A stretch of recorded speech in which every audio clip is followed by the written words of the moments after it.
Hey, welcome back. So it's been a couple of days since I've had a chance to play this. Dealt with a small cold and case of the crud in the house with most of the family. And anyways, long story short, I'm finally getting back to this. And also had a chance to read a lot of comments from folks. And thank you for being willing to watch and help.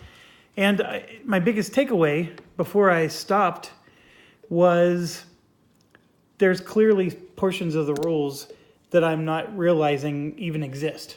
So, like, for example, I'm moving a unit. I am not aware that I was supposed to check to see if the Allies blew up a bridge, or I wasn't, checking properly to see if a roadblock came up. Or in the case of, when it's the Allied turn, I guess I didn't deploy people properly. But the big one that I learned, and here's my takeaway from that was I need to go through the rules a second time, which I have not fully done. The rules are big and long, and I've been away for a couple days, and I've just been exhausted, because I haven't missed any work or anything.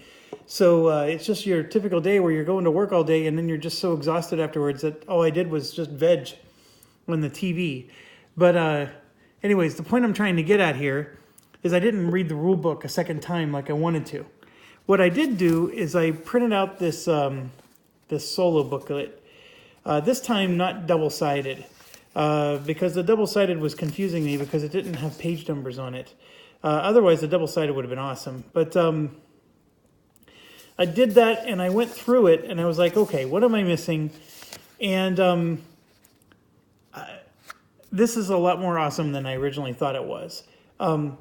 It has a lot of those missing pieces, and I think the thing I have to be disciplined enough is I have to just step through this step by step in the beginning in order to not miss the things I'm supposed to do. I just don't have enough grasp that I can just, fly through a turn. And some of the time I do, because there's like sections you can skip because it's turn 16 or whatever. But I did appreciate what it had. I also appreciated that, like right here in the gray, it's describing exactly what you need to do to see if something's in supply, something's in communication, etc. So there's like this bridge engineer step, and you can see I was getting frustrated. It says you can do this, but then I was like, well, how? And so I even wrote it on there, how? And I ended up figuring it out, and it's in the event on the player aid. So I wrote that down to just remind me I got to go to the player aid. So whoever wrote this was just realizing, hey, that's on the player aid. I don't need to duplicate it. And I don't mind that. It's just that it didn't tell me where to go. I mean, it just says you may play a bridge engineers command. Well, I can do a bridge engineers command, but there's like rules that say that the hex on both sides of the hex side that the bridge exists has to be clear. Unless a German unit is physically in the hex, if there's any zone of control exerted on it. So anyways, there was that. And then there was, if you can just bear with me here, it's got a nice, thing with movement too, which I thought was helpful. I do like that they repeated it's got everything I need for drawing chits and resolving combats even too. Although the player aid was pretty awesome. I do like that they put it here again. And the big one I wanted to point out is right here. When I'm taking hits for my units, let me bring it up closer so you can see. See how it says there, the first hit is a step loss. And I'm sorry, my tripod is getting in the way of the paper. My first hit is a step loss. The second and third hit is disperse all units or step losses. And then the rest are step losses. I completely missed that. If you've been watching, you probably noticed that I've just been applying hits to everybody. And so that's an interesting rule. I probably would disperse my units instead of taking the losses. The other thing is somebody wrote me, and thank you, Andrew. I'm going to call you out by name. Okay, so when I'm resolving them taking a hit, I do A okay, I do B just fine. C, I always get confused on when would that ever apply, and then I just skip it and I do D. And he was pointing out that some of these allied units, when they take a hit like this guy, he gets a bracket after he takes a hit. So, so if he takes a bracket, or I'm sorry, if he turns into a bracket, he no longer has zone of control. And so therefore, that's what losing a step would cause the unit to exert no zone of control from the hex it occupies. It would retreat instead. So when we're trying to decide, A and B don't apply, and we're trying to decide between C and D, he was just making the point that you have to check to see if it would turn into a bracket. And if it would, they're going to retreat, and you don't have to do this die roll down here. And so I thought that was also helpful. So here's where I'm at. I'm ready. I want to play this game. I'm enjoying it. It's a big, heavy game. Rules-wise, I think... and I make wargamers mad when I say this, but I think games like Lisboa or Madeira or... what's it called? Anachrony. I think those games are just as complex as this. The difference is that the rules are not as convoluted as this. And that's what makes this one harder. And when I mean convoluted, I think they did an excellent job with the rules, to be quite honest. It's just that there's so many, do this, but there's 5 exceptions. It's that kind of thing. And then with the way, since there's an AI in this and you want the AI to be smart, this algorithm is pretty good. But in order to have a good algorithm, it has to be A, detailed, and B, flexible. So that's the reason why you have to have you got to check 4 different spots and figure out which one's the better priority of the 4. I get that. Otherwise, the allies are going to play stupid. Or I can game it and know that they're going to spawn here and not there. And anyways, I don't mean to belabor it.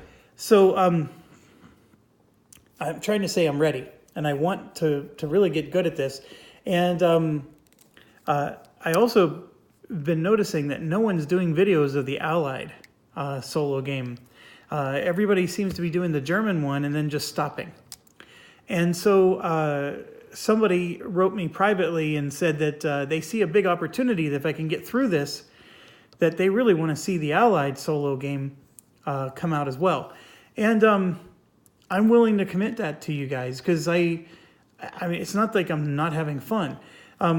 What I've been dealing with is that when I'm not feeling well or if I've had a long day, that this has been a brain burn trying to play this. And I think that once I get the hang of it, it's not going to be as much of a brain burn. It's not going to be bad at all. It's the getting a hang of it part.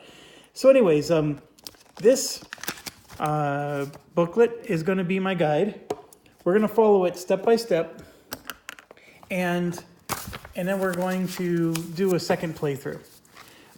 The reason I'm saying a second playthrough is because I don't remember what the hell I was doing after being gone for a couple of days. That's the first reason.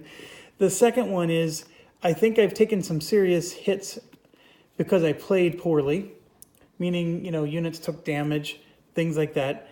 I know for a fact I did some of the rules wrong. So there's already a giant asterisk from that. And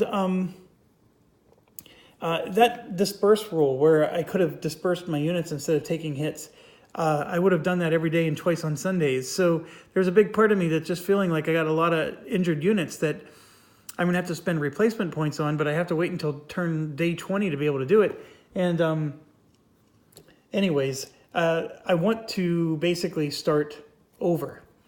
But with that being said, let's do one more turn of this. And let's see how I do following this. And feel free to comment on it. And we're going to get through one more turn.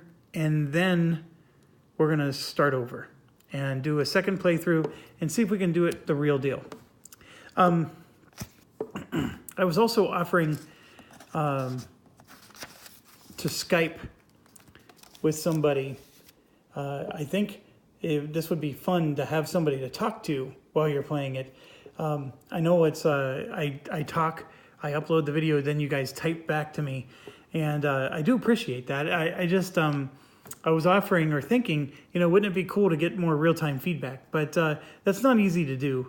But it was something I'm willing to do because, the whole reason I do this is so you can join me at the table. So what do I want? I want people to join me at the table, including playing a solitaire game. I think this game has a lot of potential. If you have two players, that you could still figure out between the two of you what to do or not do on a given turn. Okay, so using this player booklet, let's try to do one more turn. And I know I have the day on 16, but really we just moved into day 18. And so I know that these units are all coming out, so I'm just going to grab them. And rather than assuming, which I'm pretty sure I know what to do here, but I'm going to follow this. And so first thing we're going to do is the reserve phase. So in the reserve phase, there is a German delayed reserve, which we don't have any because we actually delayed it, or we deployed everybody that we were supposed to deploy. And this is only if they've been in the reserve for 2 days. So we moved the units from the current calendar to the reserve box. So let's do that. All right, so we have 12th Division here, and I'm just going to make room there. And there's the, 12th Corps is what I meant to say. And then there's the 5th Corps, and you can see here there's a couple more 12th Corps coming out. And then there's the 18th here. And then some more from the 18th. And then some more from the 8th. The Allies got a whole bunch of them. And then we have this Furbug. Anyways, it's what is it? XL. That's 47th Division. So we have one reserve, but he has 7 strength, so he's pretty badass for us. Combined arms and the whole 9 yards. So this purple division is pretty powerful. Okay, so they're there. We don't do this. We don't have any that's 2 days old. We don't do this because we haven't crossed the Meuse River, which I'm still pretty convinced is up there. So we're a long ways away from that. Next, we have to check I don't think we have to do this right now. Supply doesn't happen right now. Supply is there. And then it's funny because it explains what supply is for a second time there. So I don't know why they did it twice, except for maybe this is helpful for deploying reserves. And that's fine. So now we got to do the card preparation, which should be pretty straightforward. We don't have to worry about these because we're on a new day. Okay, so we have our supplemental cards here. All the primaries just go back in the draw pile. No worries there.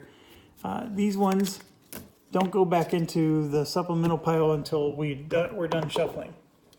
And you can see here that on December 19th we get stuff.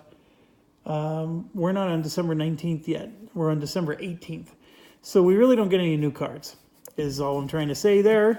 So, we are drawing our, that's right. It's in our calendar here. So the supplemental cards are 7 and our command limit is 4. It's really crazy. It gets lower and lower as it goes, but I'm sure that's because the allies are responding quicker. So we start the delayed reserves, the allied deployment method B. Yay for us. We got 2 deployment methods we got to do now. Allied out of contact unit deployment, and a VP loss for Allied occupied West Wall, which I don't think we have to worry about. Oh, somebody pointed out that I flipped this guy from here to there because if somebody was out of communication, I was supposed to pull them from the map and place them on this roadblock. However, they pointed out that if I'm controlling the zone, and he's got German units next to him, that doesn't happen. Now, I need to find the spots in the rulebook that explains that to me, and I'm hoping that this player aid, this new thing I printed out, has all that, because that's really what I need, is for whenever I'm dealing with the roadblock, I just need to be reminded of those things. And I read, hey, if he's out of communication, he moves over. So I did it. And then there's some exception to it. And so the roadblock check.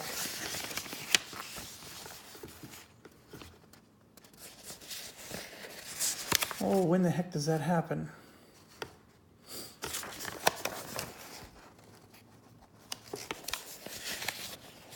It's under replacements, I think.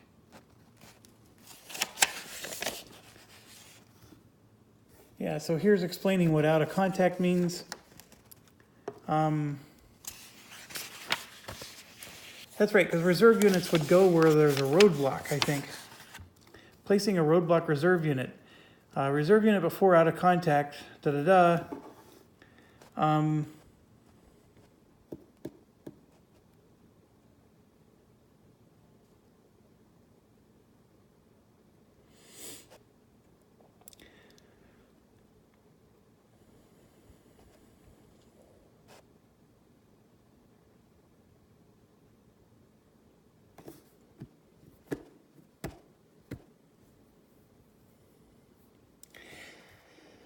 Yeah, it doesn't quite explain the out of contact issue. Right here it is. An on-map allied unit is out of contact if there's no German unit proximate to the unit. So proximate meaning that the German unit can move, and I guess to the same hex that the unit's in, and in allied communication, and its removal would not create a gap at allied. Oh, excuse me. So that's another one. The gap in the line is huge because he's holding the gap right there. So it is here. It's right here under the definition of out of contact. So that is the information I need because it's in the rule book. All of it is. And that's, there's no complaining from me there. The fact that it's in the rulebook is not the complaint. It's I can't find it, and I can't remember when I'm supposed to even look for it. You know, it's that whole shenanigan thing. But anyways, we just looked, and we said that the draw for today was 7. So we come back over to here, and I apologize for taking so long, but that's the thing. I'm promising you I'm going to slow down a little bit here. So we can maybe get this to be more accurate. So 1, 2, 3, 4, 5, 6, 7. I'm going to pull 7, and then they go in with these primaries, and we shuffle, shuffle, shuffle. And then these are, oh, crap. I forgot to shuffle from the previous day. And it's really funny. I've been gone for 2 days, and I can't remember squat. I'm not kidding you. I don't remember what we were doing or why we were doing it. None of that. But I remember that we never shuffled these because the last time I took this pile and I just did that. And I remember that. So I took out all the 7 supplemental cards and I'm shuffling. And what triggered that memory was when I was starting to do it again, where I was going to take that pile and just plop it right on top. I was like, oh crap, I never shuffled last time. And it's funny how your mind remembers things. Some things real easy, and then other things it just doesn't remember at all. And usually when the wife's involved, that's when you definitely don't remember. Okay. All right, I shuffled. So now we're going to draw 1, 2, 3, 4, 5, 6, 7. All right, and then we're going to flip this over like that. And then this is our basically our draw pile. And I'm still shuffling. And our hand size is always 6 from here on out. And 1, 2, 3, 4, 5, 6 for us. And I'm just going to put the draw pile right there, like that. Okay, so we got our 6 cards. We come over here to the Allies, and they have a similar situation. And I'm seeing on day 18, there's 2 supplementals that are becoming available. So we look through. There we go. There's 1, and there's 2. So 2 allied units just became available, or allied command cards got added to the deck.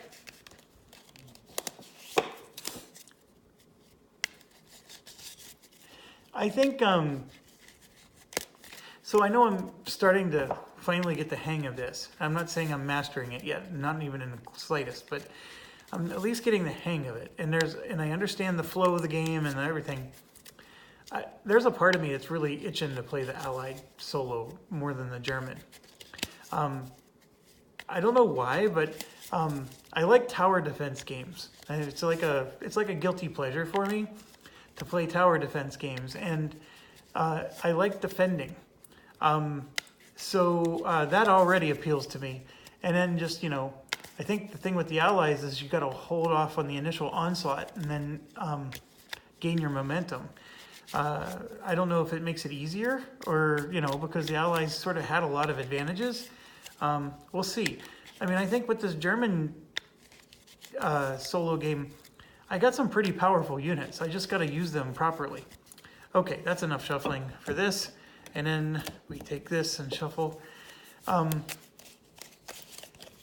Okay, so all the decks are formed, the reserve units are out, and we're basically at peanut butter action time, which I think most of the kinks have been worked out there. I think I've been handling actions pretty okay. It's just that when I actually do movement, I'm actually like resolving the actions is where I'm running into my problems. But let's go to it anyways. So the next thing that we have here is we got to do supply. Never mind. Okay, we're not doing Allied Air Interdiction yet. Bridge Engineers. So we could play a Bridge Engineer card. And so let's see if I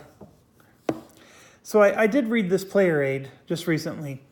And what it's saying is, so right here is a bridge. This little thing right there is a bridge. Okay, and so that bridge is on a hex side. So there's a hex on the right of it and a hex on the left of it. And the bridge is actually the side. It's the hex side. So the rule basically says that if there's no zone of control here or there for the Allies, then we can build or repair the bridge. And I think this is one where the bridge is broken. So this is a perfect example of we could repair this bridge. There is a unit here, yes, but it doesn't do anything. There was a roadblock here. Roadblocks don't exert a zone of control, but it does force you to stop moving if you're next to one. And I might be talking out of my butt, but that's what I remember from my reading of the rules, but we'll check. But the big thing is that even if there was an Allied unit here putting zone of control on this space, the check basically says you get to ignore that. And here I can show you. So German supply must trace to at least one hex on either hex side. That's not an issue.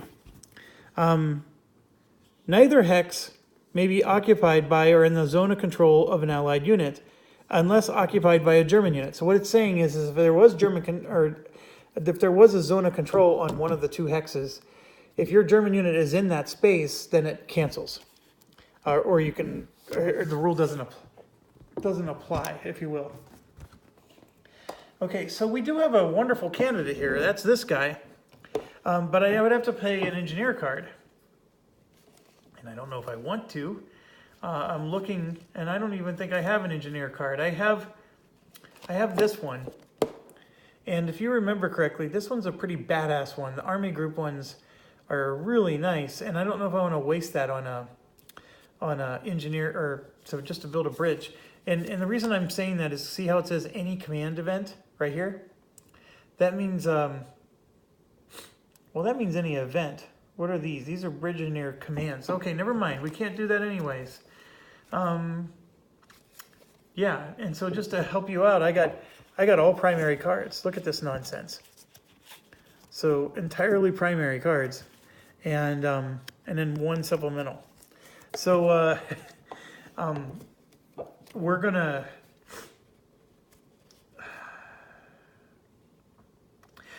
to be fine because I'm going to be drawing the rest of this deck.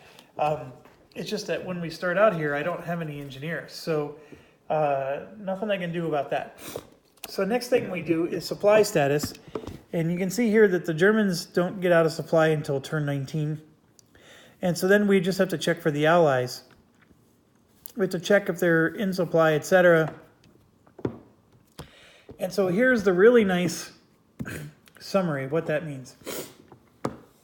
A path of 0 to 4 hexes can be traced from it to a map edge or a supply head. If they have to cross an unabridged river, the path is always only 1. But that's only for an unbridged river. The path may not go through any town or city, across enemy bridges, occupied hexes, or zone of control, unless a friendly unit is in that zone of control, and may not go through west wall. The unit can be in a zone of control of an enemy. Path may be traced through any terrain, so that's fine too. Okay, so what's a supply head? I do like this. I should have been using this.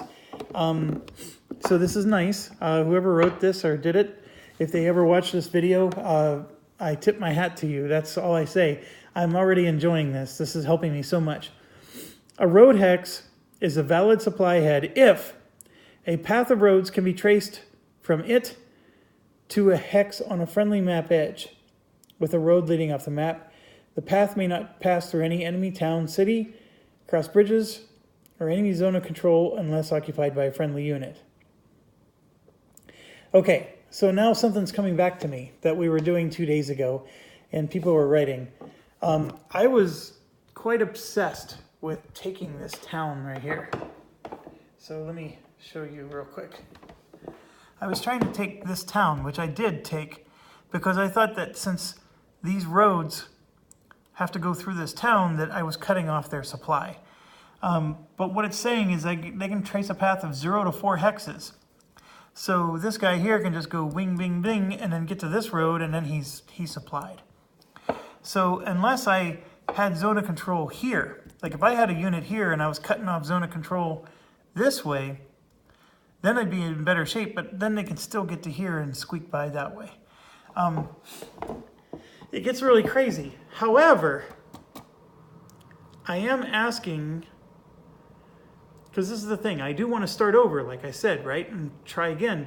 But the reason I'm doing one more turn is because I want to put this, my new knowledge of checking through these rules to use, right? So here's that new knowledge. This guy, he can trace 1, 2, okay, 3, 4. You see that? He's not on a road. 1, 2, 3, 4. But he can't go there because that's a zone of control from the enemy. So he has to go 1, 2, 3. This guy, folks, is out of supply, if you ask me. And he's in communication, though, because the communication can go through the enemy zone of control as long as there's a unit there. So I would say he's in communication, but he's out of supply. And please let me know if that's wrong. But I think that these two guys are out of supply. Now this one is in supply because he can go 1, 2, 3, 4 and get onto the road. But this one is out. So I'm going to take the liberty, if I can find it, of finding out of supply markers. Oh, here they are. So this one's low supply. And then there's another one that's out of supply. So they're on low supply right now. And I think that's an accurate way of describing them. Everybody else is clearly in supply. Even if I had, like I have this unit here that's sort of holding that city, he's got stuff all around him that's, they can go right around him fighting supply. This guy is out of supply. So I guess not everybody else was. I'm going to say, no. Well, hold on. No, because he can't go through enemy zones of control. So he can't use these to trace supply. He's not only out of supply, he's out of communication too. Whereas the other guy was in communication but out of supply. This one's out of supply and out of communication. So, and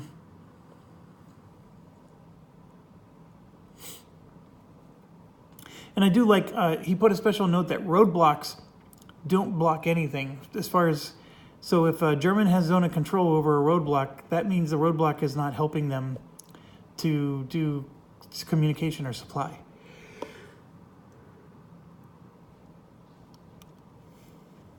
Okay, so now here's the $1 million question. What does that low fuel even do? I'm sure it's written somewhere. I just don't know where. I mean, I know it's in the rule book. I'm not trying to be that silly. I'm more saying this statement because, you know, will it come up in the right spot when I need to know about it? Because that's the other thing. You know, if a unit's dispersed, I got to know when it matters. When does it matter to know that a unit is dispersed? So when does it matter to know that a unit is on low supply? And I'm just looking at my player aids here, and I'm not seeing anything jumping out at me here.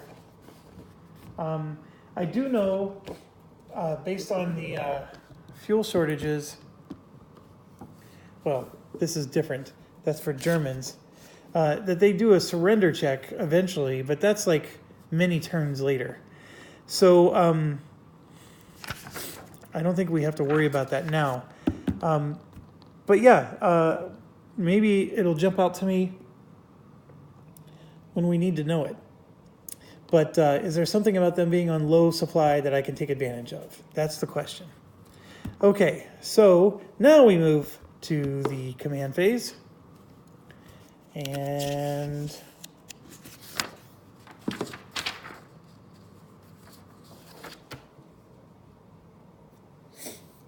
I think the only thing that jumps out here is it's reminding me about the OKW units. It's reminding me that, you know, these are the rules if I ever want to just deploy a reserve unit. And the fuel shortages is something I'm really going to have to pay attention to once we get to turn 20. So I think those are all good. Other than, you know, the very first video I did, I think you guys helped me to work out the kinks on most of this. This obviously is a nice section, but we don't have to worry about it until turn 20. So let's go through and figure out what our... this is actually where I need to really pay attention. If I activate a unit that's next to a roadblock, and then when I do movement here, I have check for roadblocks and blown bridges. So I'm going to have to do all that kind of stuff too, which it's not a trivial thing. I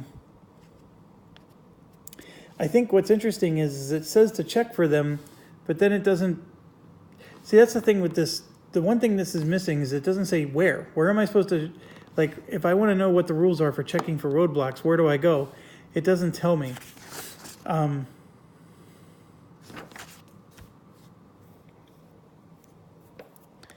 think here, step 1 is roadblock check, but that's for when you're activating a unit that's next to a roadblock. That's not checking for roadblocks when you're moving.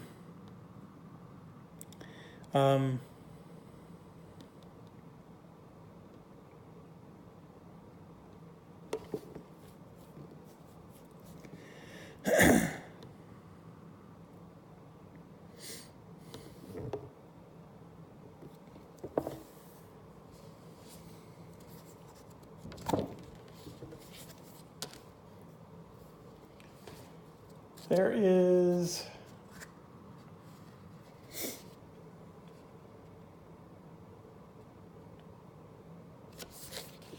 look at this, look at what I found. Effects of unsupply. If in combat, no combat tactic may be played for the unit. May not exit the map and cannot be the lead unit in an attack. That's very cool. So there you go. It's on the Allied Player Aid in the back in the rule summary. And then here is this is where I've been going for the roadblock check. So roll a die when a German unit moving, advancing, or reinforcing enters a hex adjacent to an empty in supply.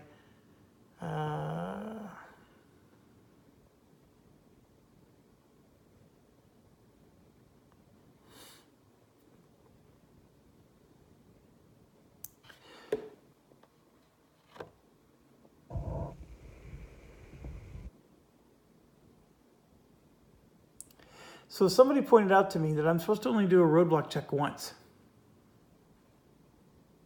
So if I move and then I move again, I asked, here's an example. I'm just going to use one of the OKW pieces here. So let's say I moved here. Let's say I moved here and I do a roadblock check there. Then I moved again. I asked, do I have to roadblock check that a second time? And the answer I received was no. It's only once per turn. But then I would have to roadblock check this one because I'm moving next to that one for the first time. And I'm trying to find where in this player aid is it telling me that. And my answer is nowhere so far. So that means this is one of those rules that exists but aren't in any of the player aids. And this has been my my Achilles heel with this game, is I look at the player aid and I get confident that I know what to do, and then I do it, and then somebody tells me, hey, you weren't allowed to do that, or you weren't supposed to.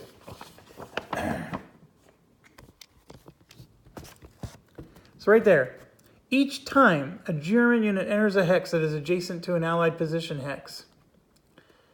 So the hex is unoccupied. Has a road. Oh, there's a few of these that don't have roads. So yeah, I got to keep that in mind. So only the road ones can get road blocked, I guess. Not adjacent to a unit, unless it's a 5 or a 6. And starting on turn 20, it must be a VP hex. Okay, so nowhere in here, the official rule book, right? Nowhere in here did it say that I only have to check it the first time. So that tells me that if I move by a spot twice, I would have to check a roadblock twice.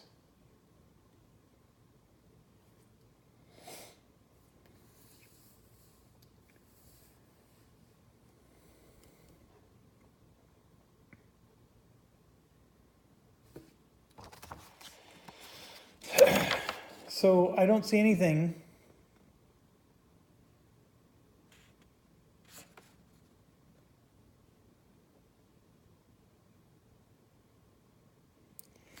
Oh, here we go. There's some more rules following. See, that's the other thing too. I would have read that paragraph and said, okay, I got the rule. Let's go play. Look at this. This is on the next page. Checks for each hex entered. A German unit may trigger several roadblock checks as it moves. Each time it moves adjacent to a hex, meeting the above criteria. If a German unit enters a hex adjacent to more than one potential roadblock position, check all positions. And then right here, once per hex position only. A given position is checked for roadblock only once in a single activation.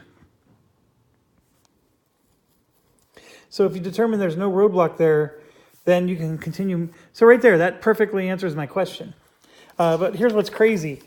I read this and said, oh, I got my answer. Let's go play, right?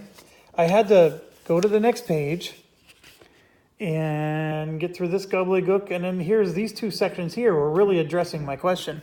And once again, the rule book has exactly the answers.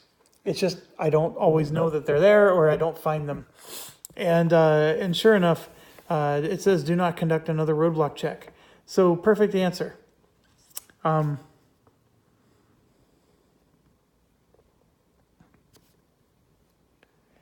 then I guess on turn 20, they're only conducted for VP hexes, which is pretty cool. Because I guess, if I break through like this, there could be roadblocks everywhere. Look at all those dots on the map. There's a lot of them. But by turn 20, or day 20, then I only have to do VP hexes, which does reduce the amount of times I have to do roadblock checks. Because the roadblock checks is a lot like the D-Day Iwo Jima game, and that one was annoying where these invisible units would just pop up. But okay, so I told you I was going to move slow, but I bet you weren't thinking I was going to move this slow. Okay, so it's a new day. We can activate anybody we want, and we have Army Group B, which, if you remember, is just about any corps you want to do, and I'm looking at the camp group as an option. Everybody else is just a specific corps. I drew every single corps card I think that it's in the game. So I'm either activating just one single corps, or I'm going to do a camp group. And I'm going to try to see if the camp group can apply to me. Or I can do any command event, which is interesting because on day 18,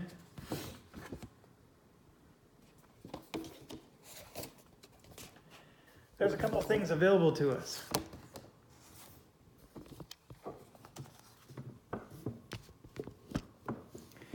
So we have Allied Command Crisis, but that's for British units. And I don't know, there might be some limitation on when you can play those, but obviously it doesn't say it here.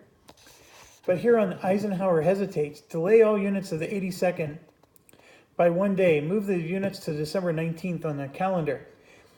Now, somebody mentioned that you couldn't do this until the 18th. And since I drew the card on the 17th, it's a supplemental card. It's not available to me. And right there, Eisenhower Hesitates. So, so I could do that on the 17th, but I think I drew this card on the 16th, right?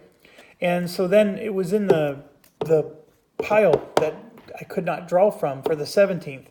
And I have to execute it before the 18th, because once the 18th happens, they're already in the reserves. So that's the thing that's weird about it, is maybe I could have done this Army Group B thing on day 17, and that would have helped me to get the Eisenhower Hesitates going. I don't know.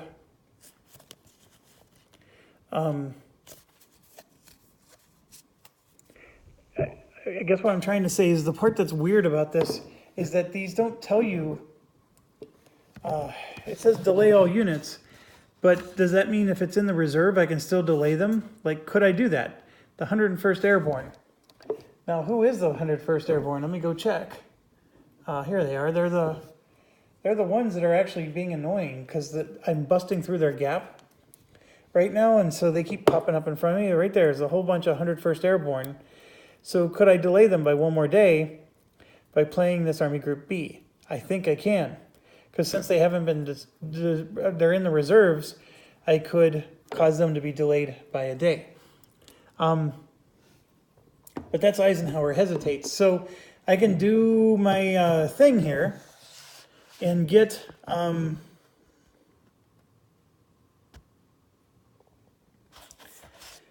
And the Vonderheit is funny because that's a once per game only. So since I did that, I guess I'm done. Okay, let's make hay. I don't want to do special events. I think special events are a little too special. So somewhere on here is my camp group token. Here we go, I found it. All right, so I can do Army Group B, which is anybody I want. I can activate, I can just place this marker and everybody within 2 spaces of it gets to activate. So there's a lot of options here. There's like these guys down here, right? And the only person in their way is this tank.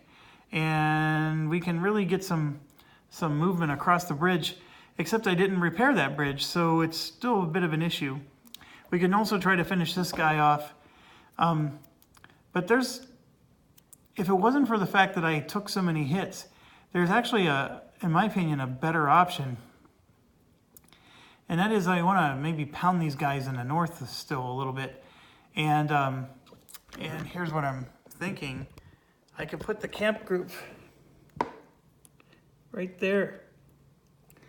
And so if I do a two spot radius from there, I'm getting all of red and yellow working together, and we can try to really destroy something here. But you see, I got this big stack of bracketed ones. I mean, I took a lot of hits. So I don't think it's going to turn out as well as it looks because I did take a lot of hits. But I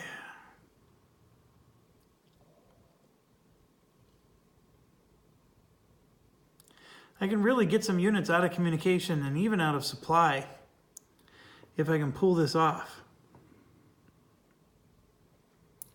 The problem is that one guy's behind a river now, which doesn't help.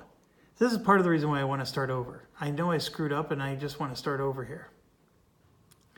So,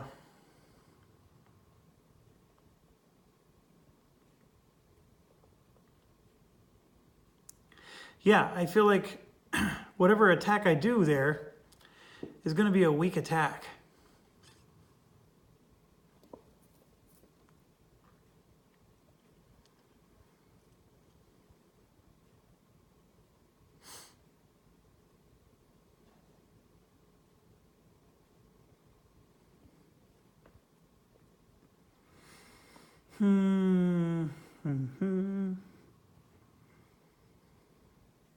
Yeah, screw it. We only live once, right? So let's do it. Okay, so these out of supply guys are going to be attacked by all 3 again. And then this guy here is going to be attacked by the red and this stack here. And then this one here can't be attacked by them, but I can move these guys forward and then attack that way. But it's over the river, which isn't the most exciting thing, but it's all I can do. Okay, so then it's just a matter of what kind of combat cards am I going to play with it. This is 5 points, so it will be the end of the impulse. Somebody pointed out that, so for example, I can play 5 cards, right, in combat tactics, but they pointed out that if I'm doing, like I'm going to resolve, what, 1, 2, 3 different battles here, right? So through the course of those 3 battles, I can play up to 5. Like I couldn't play 5 tactics on the first battle and then 5 more tactics on the second. So that was a really good point. I don't think I ever pushed that limit too much, but it's still an important thing to understand. So, like I can add infiltration, I can add artillery. So what am I going to do? I'm going to do...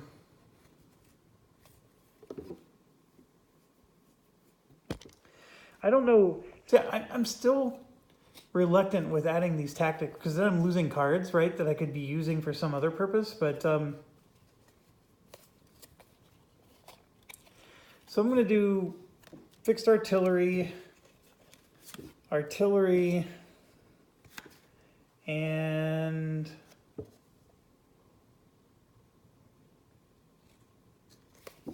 infiltration. We're going to do 3 of them. Okay, so now which 3 are going to be which? The infantry infiltration will be on this guy right here, because we don't have him flanked. And then this guy is already flanked, so no worries there. And then the artillery is going to be on these. It doesn't matter if it's fixed or not.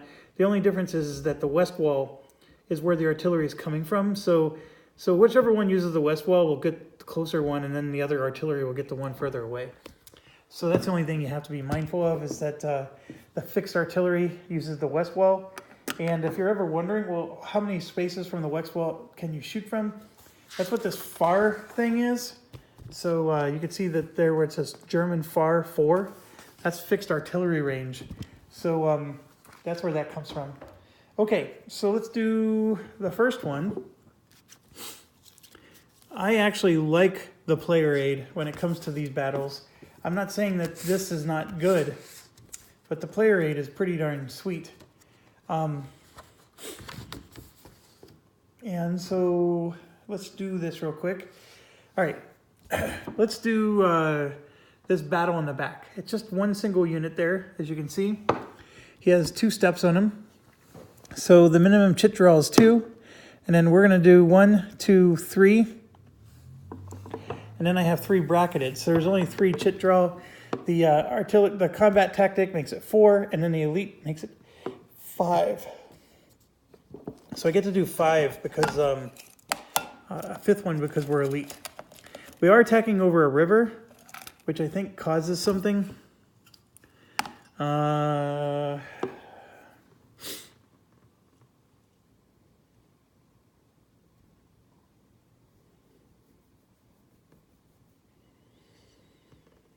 Oh, it causes something.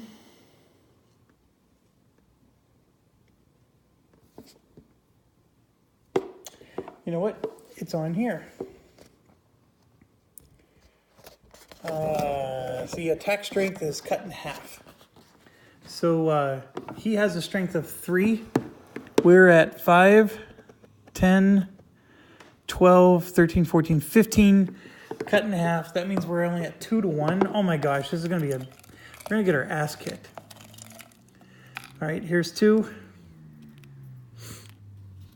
This one came first. Oh, you know what? Somebody reminded me that on a new day, these go in anyways. So guess what? We drew 1 and the thing was empty. So is it woods or broken? No, it's actually clear as day. So neither of these apply. And then we're going to draw the second one. Only the attacker has armor. That is true.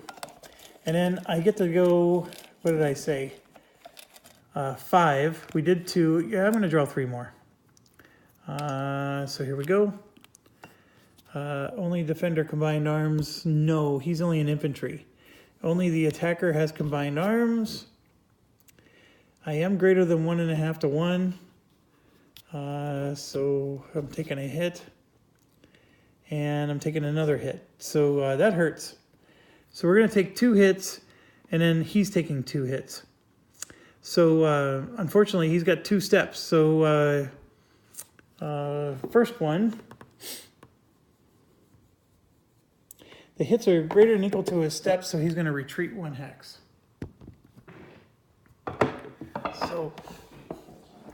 So he wants to go here, but he can't. And this is the only viable place for him to retreat to. Actually, he could retreat to here, but you always go westmost. And then actually you go closest to this, which is always westmost. So that's the first one. And then we have a second hit on him. And we actually have 4 hits on him. My apologies. I thought I only had 2, but I have 4. So we're greater than or equal to his step. So he's going to retreat again. So he's going to go here, which would cause him to get dispersed. However, he now has 2 more hits, so he would take a hit and then he would be destroyed. So we actually eliminated him completely. And then we have to take 2 step losses, so I'm tempted to just lose some infantry here. And so I will lose 2 units. And that unit will step in to his vacant spot. And I guess it makes, well no, because this is still in our zone of control. And these guys are going to just stay where they are. I don't think I get to, I mean, technically speaking, I get to go here, but then it's over a river and I would have to stop. So I don't want to do that. Actually, I do. I'm going to leave this here, and I'll put them up like that.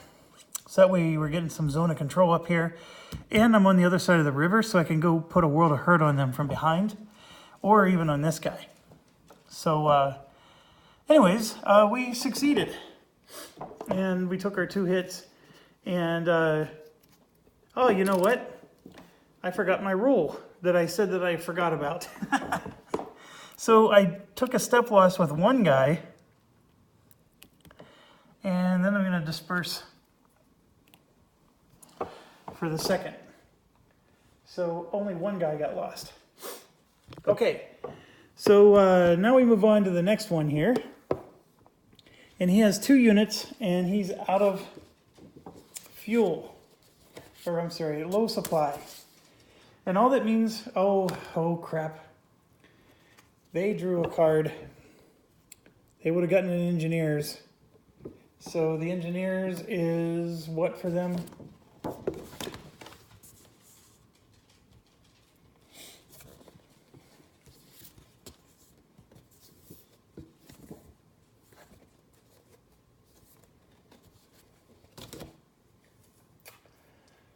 Oh, they would have gotten an improvement marker. So one of the hits would have taken out the improvement marker. Okay, so he was here. He would have gotten one of those because of his engineer tactic. The first hit would have removed this.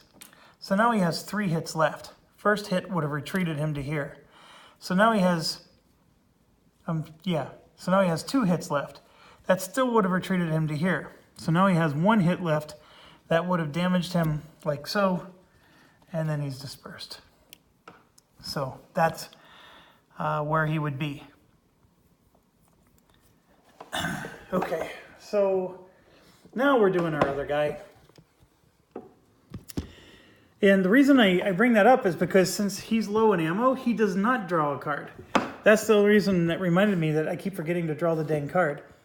Okay, so looking at these units, he has 4 pips. So it's a minimum of 4 pip draw. And we have 1, 2, 3, 4. So we're only going 4, but we're going to get a 5 and a 6 because of elite and combat tactic, and then a 7th because we have a 3 pip unit. So we can draw 7, but it's a minimum of 4. So let's do 4. 1, 2, stop.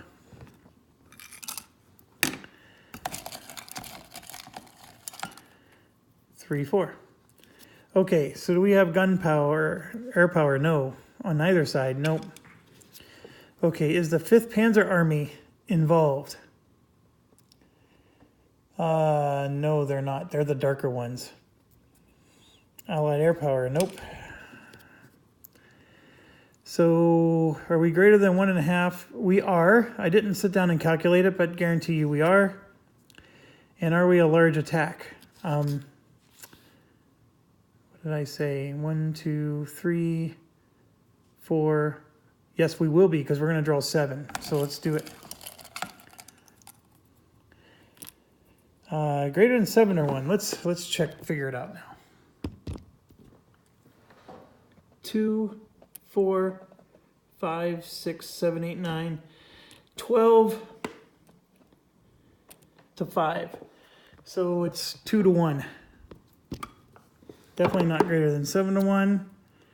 Definitely not greater than 4 to 1. So out. Does the defender have combined arms? Let me check.